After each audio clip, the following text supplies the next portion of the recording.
আসসালামু আলাইকুম দর্শক, ইতিমধ্যে আপনারা জেনেছেন ইসরায়েল ইরানে সর্বাত্মক হামলা শুরু করেছে। আজকে ভোর রাতে তারা এই হামলা চালায়। খবরে বলা হচ্ছে ২০০ বিমান, যুদ্ধ বিমান একযোগে ৮টি শহরে হামলা চালিয়েছে এবং এর মধ্য দিয়ে বলা যায় যে মধ্যপ্রাচ্যের একটি নতুন অধ্যায় বা নতুন মাত্রায় যুদ্ধ শুরু হলো। দর্শক, এই খবরাখবর প্রতিনিয়ত আপনাদেরকে জানানোর চেষ্টা করব। আমি নিজেও এই মুহূর্তে মধ্যপ্রাচ্যে আছি। দুবাই এসেছি গতকাল এবং তারপর পরেই দেখছি যে এই হামলার ঘটনা।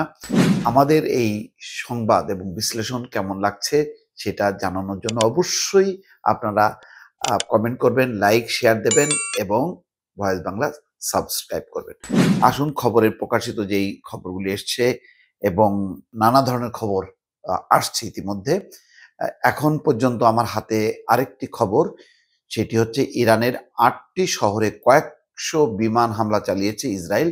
আপনাদেরকে বলেছি ২০০ বিমান নিয়ে হামলা চালিয়েছে, সেটি ইসরায়েল আনুষ্ঠানিকভাবে জানিয়েছে। ইরান জুড়ে আজ শুক্রবার ৫টি ধাপে হামলা চালিয়েছে ইসরায়েল।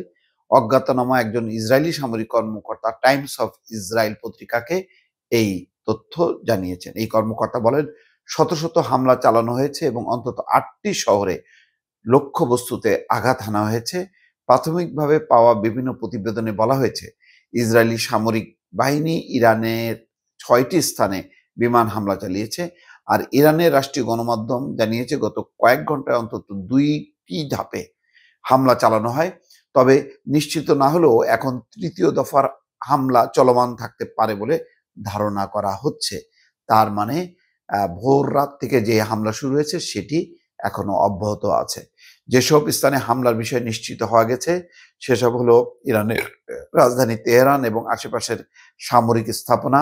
তেহরানের দক্ষিণে নাতানজ শহর, যেখানে ইরানের প্রধান ইউরেনিয়াম সমৃদ্ধকরণ কেন্দ্র অবস্থিত।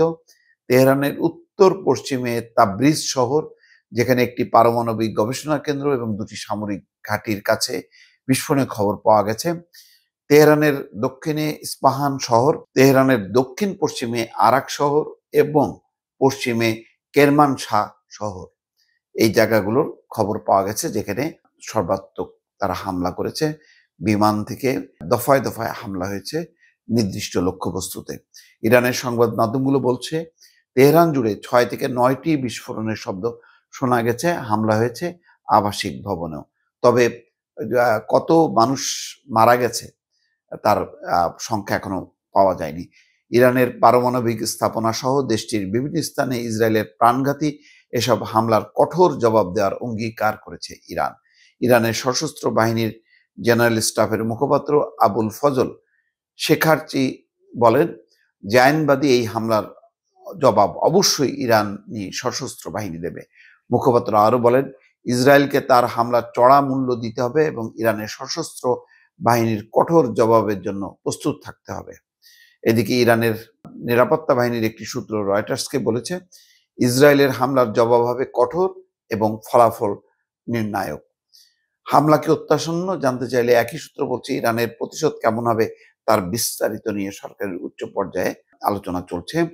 হামলায় ইরানের বিপ্লবী গার্ডের প্রধান মেজর জেনারেল হোসেইন সালামি ছাড়াও ২৫ বছর ধরে দেশটির আণবিক শক্তি সংস্থার প্রধানের দায়িত্বে থাকা ফারেদুন আব্বাসি নিহত হয়েছেন।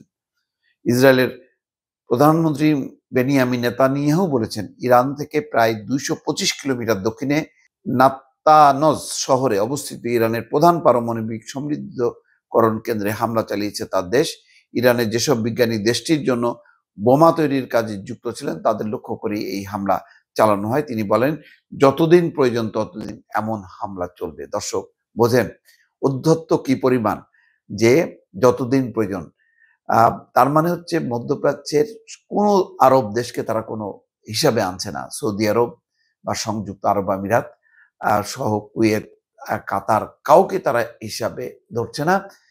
বেপরা তারা আচরণ শুরু করেছে এবং এমন একটা সময় যখন আমেরিকা এবং ইরানের মধ্যে যে পারমাণবিক নিরস্ত্রীকরণ আলোচনা সেটা যখন ভেস্তে যায়, ঠিক তারপর পরই এই ঘটনা ঘটলো। তার মানে ইসরায়েলের এই হামলার পেছনে অবশ্যই একেবারে সর্বাত্মক সমর্থন আছে মার্কিন যুক্তরাষ্ট্রের। এটি আর বলার অপেক্ষা রাখে না দর্শক। ভালো থাকবেন। আল্লাহ হাফেজ।